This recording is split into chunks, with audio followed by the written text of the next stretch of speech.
4. Fitnah-fitnah yang besar. Dari Hudzaifah bin Yaman radhiyallahu anhu, dia berkata, "Demi Allah, sesungguhnya aku adalah orang yang paling mengetahui tentang semua fitnah sesuai keadaannya, antaraku dan antara hari kiamat. Tiadalah itu ku ketahui, karena Rasulullah Shallallahu Alaihi Wasallam telah membisikkan secara rahasia sedikit dari fitnah tersebut kepadaku, dan beliau tidak menceritakannya kepada selain aku. Akan tetapi Rasulullah Shallallahu Alaihi Wasallam bersabda tentang fitnah-fitnah, ketika beliau berada dalam suatu majelis yang aku ada di sana. Rasulullah Shallallahu Alaihi Wasallam bersabda ketika beliau membilang fitnah-fitnah itu. Di antaranya ada 3 fitnah yang nyaris tidak menyisakan sedikit pun. Di antara sekian banyak fitnah itu, ada fitnah yang seperti angin musim panas, di antaranya ada fitnah-fitnah kecil, dan ada pula fitnah-fitnah besar. Hudzaifah berkata, mereka yang hadir di majelis itu sudah meninggal seluruhnya kecuali aku. Sahih Muslim, Al-Fitan, Hadits No. 2891. Penjelasan. Hadits ini berisi keterangan yang gamblang betapa luasnya pengetahuan Hudzaifah tentang fitnah. Didapatkan secara jelas dari hadits ini bahwa Nabi Shallallahu Alaihi Wasallam memaparkan fitnah dengan terperinci dan panjang lebar. Sampai-sampai beliau tidak meninggalkan paparan tentang fitnah kecil yang diserupakan oleh Hudzaifah dengan angin musim panas. Penyerupaan ini sebagai pertanda kecepatan perubahan satu fitnah ke fitnah lain dan kecepatan hilangnya masing-masing fitnah, baik fitnah-fitnah yang besar maupun kecil, juga sebagai pertanda adanya fitnah yang walaupun sekejap waktunya, akan tetapi dahsyat pengaruhnya. Hadits yang terdahulu berisi penjelasan dari Hudzaifah radhiyallahu anhu bahwa Nabi Shallallahu Alaihi Wasallam menyampaikan peringatan dari fitnah-fitnah yang akan terjadi pada umat ini, dan beliau juga menggolongkan fitnah-fitnah tersebut. Ini merupakan petunjuk yang jelas bahwa generasi pertama umat Islam sudah mendapatkan keterangan yang memadai tentang berbagai hal, khususnya fitnah yang berhembus kencang menerpa umat ini sampai terjadinya hari kiamat. Hadits ini memaparkan 3 fitnah besar yang merupakan ujian paling berbahaya bagi umat ini. Rasulullah Shallallahu Alaihi Wasallam menggambarkan sifatnya dengan sabda beliau, nyaris tidak menyisakan sedikit pun. Gambaran Rasul Shallallahu Alaihi Wasallam ini mengisyaratkan kehancuran total dan menyeluruh terhadap diri dan harta pada saat fitnah-fitnah itu menerpa. 3 fitnah besar tersebut berbeda dengan fitnah besar yang diserupakan dengan angin musim panas. Kadang-kadang ada fitnah besar atau dahsyat dampaknya, akan tetapi kehancuran yang ditimbulkannya tidak menyeluruh dan tidak total, begitu pula waktunya tidak lama. Adapun fitnah-fitnah besar ini, maka secara lahiriah mengindikasikan kehancuran total terhadap umat ini, berlangsung dalam waktu yang lama, akibatnya cukup dalam, dan dampaknya cukup signifikan. Ini tampak jelas pada fitnah yang diibaratkan menghantam bagai gelombang lautan yang dimulai dari terbunuhnya Utsman radhiyallahu anhu. Fitnah ini mempunyai keistimewaan jika dilihat dari sisi berlangsungnya dalam waktu yang lama dan mempunyai pengaruh cukup signifikan di tubuh umat. Cukuplah kita katakan bahwa dampak fitnah ini tiada henti menerpa umat Islam ini hingga sekarang. Dari Abdullah bin Mas'ud radhiyallahu anhu, dia berkata, dari Nabi Shallallahu Alaihi Wasallam beliau bersabda, akan ada di kalangan umat ini 4 fitnah, pada akhirnya adalah kehancuran total. Sunan Abi Daud, Al-Fitan wa Al-Malahim, Hadits No. 4223. Penjelasan. Hadits ini mengisyaratkan adanya fitnah-fitnah besar, sekaligus menginformasikan bahwa fitnah tersebut berjumlah 4, padahal hadits yang sebelumnya memaparkan adanya 3 fitnah. Menurut saya tiada pertentangan di antara keduanya. Mengapa?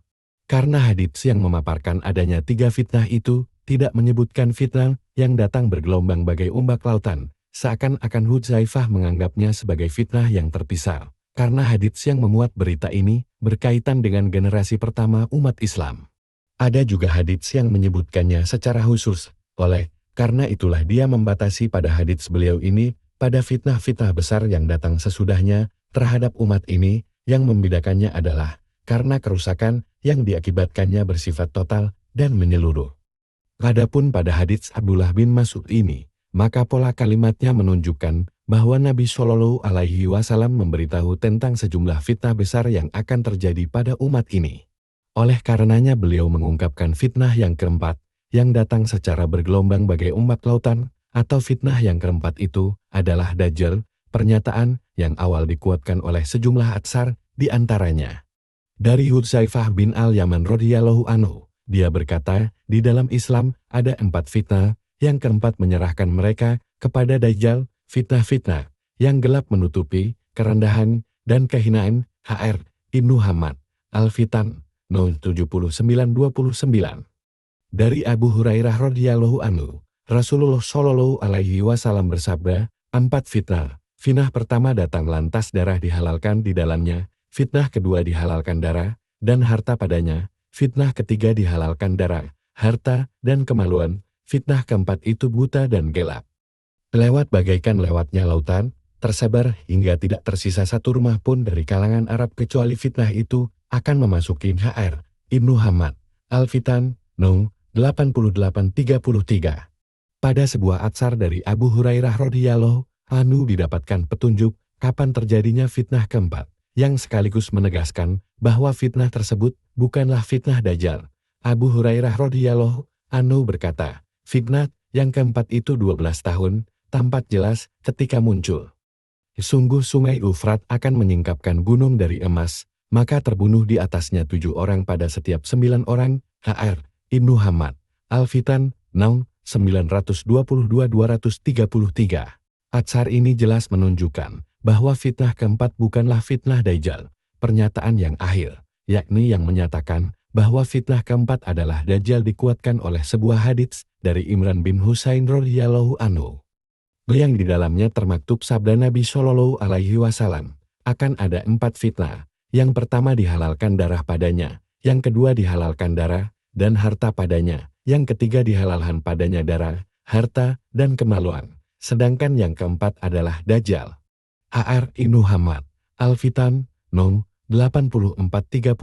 Ringkas kata, terdapat perbedaan pendapat di kalangan para sahabat tentang maksud dari fitnah keempat. Walaupun mayoritas dari mereka sepakat bahwa fitnah yang membinasakan secara total itu berjumlah 4. Dari Abdullah bin Umar radhiyallahu anhuma, dia berkata, kami duduk-duduk di hadapan Rasulullah Shallallahu alaihi wasallam, lalu beliau menceritakan tentang fitnah-fitnah, bahkan beliau sangat sering menceritakannya, sampai beliau menyebut-nyebut fitnah ahlas. Seseorang bertanya, wahai Rasulullah, apakah fitnah ahlas itu? Beliau bersabda, itu adalah melarikan diri dan perang. Kemudian fitnah sara, asapnya muncul dari bawah kedua telapak kakiku, seorang lelaki dari kalangan ahlul baitku keluargaku. Dia mendakwakan dirinya bagian dari diriku, padahal dia bukan bagian dariku, sesungguhnya kekasihku adalah orang-orang yang bertakwa. Kemudian orang-orang membayat seorang laki-laki sebagaimana pangkal paha, pada tulang rusuk maksudnya goyah dan tidak teguh. Kemudian fitnah besar dan bencana yang membabi buta. Tidak menyisakan seorang pun dari umat ini, kecuali fitnah ini menamparnya dengan sebenar-benar tamparan. Ketika dikatakan, fitnah ini sudah berlalu, kenyataannya fitnah terus saja berlangsung. Ketika itu seseorang memasuki waktu pagi sebagai orang yang beriman, tetapi memasuki waktu sore sudah menjadi orang kafir. Manusia menjadi 2 kelompok, kelompok iman yang tidak ada kemunafikan padanya, dan kelompok munafik yang tiada iman padanya. Apabila seperti itu keadaan kalian maka kalian tunggulah Dajjal, pada harinya itu, atau esok harinya. HR Al-Hakim, Al-Fitan, hadits 8441. Asia berkomentar tentang hadits ini. Hadits ini sahih sanadnya. Kosakata asing, Al-Ahlasi, jamak dari lafal Al-Halas, yakni kain yang dekat melekat pada punggung unta. Letaknya di bawah pelanan, fitnah diserupakan dengan halas, karena terjadi terus-menerus, berlangsung dalam waktu yang lama, dan dekatnya dengan manusia. Atau kain yang biasa diletakkan di lantai, ataupun letaknya di bawah kain penyeka panas. Yang dimaksudkan adalah fitnah-fitnah itu hitam pekat dan membinasakan. Tiada seorang pun yang selamat darinya kecuali yang tetap tinggal di rumahnya. As-saroi, yang dimaksud dengan asara kesenangan di sini adalah kenikmatan yang menyenangkan manusia berupa sehat dan lapang. Salah satu makna kesenangan adalah al-batha kerikil, maksudnya fitnah gurun pasir. Warikin al-hadila ini, sebuah perumpamaan yang maksudnya menjelaskan adanya ketidakserasian, ketidakteguhan, dan ketidaklurusan antara 2 perkara, karena kedua perkara tersebut itu tidak sejenis. yakni seorang lelaki yang manusia bersepakat untuk memilihnya sebagai pemimpin padahal dia tidak layak menjadi pemimpin, tidak pantas untuk memegang kekuasaan. Dia ibarat tulang rusuk yang tidak dapat teguh di atas pangkal paha, tidak dapat lurus di atasnya karena perbedaan yang ada di antara keduanya. Yang dimaksudkan hadits ini adalah orang-orang bersepakat atas suatu perkara dengan ikatan yang lemah atau memilih lelaki yang tidak memiliki kapabilitas untuk memegang kekuasaan atau orang yang tidak layak menjadi penguasa karena dia sedikit ilmunya dan kecerdasan akal sangat kurang. Atau karena sebab-sebab lainnya. Ada duhaima, maksudnya kegelapan. Lafal duhaima adalah bentuk tasgir dari duham. Adapun duhaima artinya hitam, isim tasgir penganggapan kecil di sini, yang dimaksud justru tasim penganggapan besar. Ada pula keterangan yang menyatakan bahwa maksud duhams adalah fitnah yang berwujud bencana atau malapetakan. Salah satu nama lain dari duhaima adalah duhaim. Duhaim adalah unta yang sudah dilawan oleh 7 unta lain dalam arena aduan di mana ke-7 unta itu semuanya terbunuh. Kemudian dinaikkan bangkai unta yang mati di atas punggungnya untuk dibawa pulang. Kemudian istilah ini menjadi perumpamaan dalam setiap bencana. Penjelasan. Hadits ini merupakan sumber pokok dalam mendapatkan penjelasan tentang fitnah-fitnah besar yang bertiup keras menerpa umat Islam. Hadits ini mengisyaratkan 3 fitnah besar. Perlu diperhatikan tentang fitnah yang pertama dalam seluruh redaksinya. Tidak selalu tertuju pada fitnah yang datang menggelombang bagai ombak lautan. Maksud fitnah ini sudah dijelaskan sebelumnya pada bagian pertama, dan ini menunjukkan adanya 3 fitnah yang lain selain fitnah itu. Penjelasan maksud dari fitnah-fitnah ini adalah sebagai berikut. Fitnah al-ahlas. Kita perhatikan dari pengertian secara bahasa untuk kata al-ahlas, bahwa penamaannya mengandung makna keikutsertaan secara terus-menerus. Dengan demikian penamaan ini menjadikan kita mendapatkan gambaran bahwa maksud fitnah ahlas adalah fitnah yang muncul memecah belah umat menjadi sekian banyak firqah, menimpakan kelaliman sebagian dari mereka terhadap sebagian yang lainnya. Inilah fitnah yang menerpa umat Islam dalam rentang waktu yang sangat lama. Tanda-tandanya mulai muncul pada akhir masa sahabat dan mulai saat itu pula tersebar bibit-bibit perpecahan di kalangan umat ini. Fitnah ini termasuk bagian dari akhir episode dan situasi terakhir di antara kerusuhan atau kemunduran. Akan tetapi fitnah ini pada umumnya terjadi secara merata pada seluruh umat Islam. Yang menguatkan gambaran ini adalah bahwa Nabi Shallallahu Alaihi Wasallam telah menjelaskan maksud fitnah tersebut, yakni tindakan melarikan diri dan perang, menguatkan apa yang sudah saya paparkan, yakni disintegrasi umat Islam. Kelaliman yang dirasakan sebagian umat Islam dari sebagian yang lain adalah satu-satunya siksaan terhadap umat ini yang Nabi Shallallahu Alaihi Wasallam pernah memohon kepada Rabb-Nya agar menghilangkannya.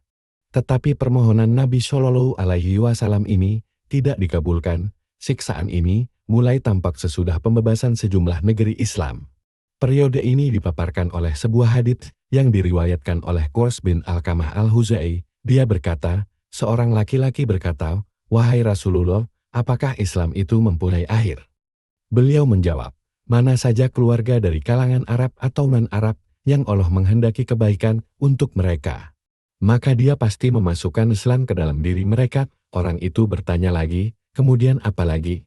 Rasul Shallallahu Alaihi Wasallam menjawab, "Kemudian terjadi fitnah, seolah-olah fitnah itu nongan mendun." Orang itu berkata, "Sekali-kali tidak, demi Allah, jika Allah menghendaki." Rasulullah bersabda, "Ya, demi zat yang jiwaku di tangannya." Kemudian kalian kembali memasukinya sebagaimana ular yang menegakkan tubuhnya. Sebagian dari kalian memukul tengkuk sebagian yang lainnya.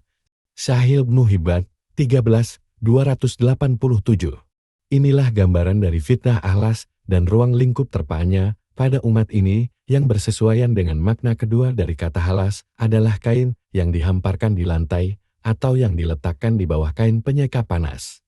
Dapat dikatakan bahwa satu-satunya jalan keselamatan bagi seseorang dari fitnah yang berkaitan dengan penumpahan darah ini adalah tetap tinggal di rumah dan tidak ikut menyertai aktivitas publik yang sedang terfitnah. Fitnah asyara kesenangan. Fitnah ini dijelaskan dengan makna-makna lafalnya. Fitnah tersebut mungkin berkaitan dengan kondisi penuh kenikmatan dan kemewahan yang dirasakan oleh umat ini pada sebagian era kehidupannya, atau penyebab berkobarnya fitnah ini adalah ketamakan terhadap dunia, kenikmatannya, dan bersikap longgar terhadapnya. Fitnah ini memunculkan fitnah lainnya yang sangat masif dan menyeluruh pengaruhnya terhadap umat Islam, dan yang akan menjadi tempat kemunculannya adalah gurun pasir. Fitnah ini pasti memiliki pengaruh hingga ke seluruh persendian umat Islam, kemudian tetap membawa pengaruhnya tersebut dari era penuh konflik politik menuju era konflik lainnya, yang pada umumnya kondisi era sesudahnya lebih buruk daripada sebelumnya. Fitnah ini berkaitan dengan sosok pribadi yang termasuk Ahlul Bait Nabi Shallallahu Alaihi Wasallam. Maksudnya adalah orang inilah penyebab berkobarnya fitnah di tengah-tengah umat Islam. Secara tidak langsung hadits ini mengisyaratkan bahwa si pengobar fitnah menggunakan kedudukannya sebagai Ahlul Bait Nabi Shallallahu Alaihi Wasallam untuk menarik simpati publik agar mereka berdiri di pihaknya dalam melancarkan peperangan. Atau agar manusia kebanyakan ikut serta dalam menebarkan fitnah yang sudah dia kobarkan nyala apinya. Manipulasi orang tersebut dengan status Ahlul Bait ditunjukkan oleh sabda Nabi Shallallahu Alaihi Wasallam. Dia mendakwakan bahwa dia adalah bagian dari diriku. Pengingkaran Nabi Shallallahu Alaihi Wasallam bahwasanya orang yang menebarkan fitnah tidak termasuk bagian dari diri beliau bukan berarti orang itu tidak termasuk Ahlul Bait Nabi Shallallahu Alaihi Wasallam secara genealogis nasab. Akan tetapi pengingkaran beliau ini semakna dengan teguran dari Allah Subhanahu wa Ta'ala kepada Nuh alaihi salam tentang keadaan putranya. Sesungguhnya dia bukan termasuk keluargamu. Sesungguhnya amalannya tidak salim. Hud 10:46. Oleh sebab itulah Nabi Shallallahu Alaihi Wasallam menyambung sabda beliau sesudah mengingkari bahwa lelaki itu bukan bagian dari beliau. Beliau bersabda, sesungguhnya keluargaku adalah orang-orang yang bertakwa. Maksudnya, Ahlul Baitku Nabi Shallallahu Alaihi Wasallam yang pantas menyandarkan kebaikan kepadaku Nabi Shallallahu Alaihi Wasallam adalah orang-orang yang bertakwa dan salih di antara mereka. Pengingkaran yang beliau maksudkan hanyalah dari arah ini saja. Adapun dari arah nasab maka orang ini tetap termasuk Ahlul Bait Nabi Shallallahu Alaihi Wasallam sebagaimana yang beliau sabdakan dengan jelas pada awal sabda beliau tentang fitnah ini. Dari corak fitnah ini, tampak ada kaitan yang erat dengan masalah politik yang berhubungan dengan kepentingan umat Islam, sehingga tidak aneh jika salah satu imbasnya adalah umat sepakat untuk memilih seseorang yang akan menjadi pemimpin mereka.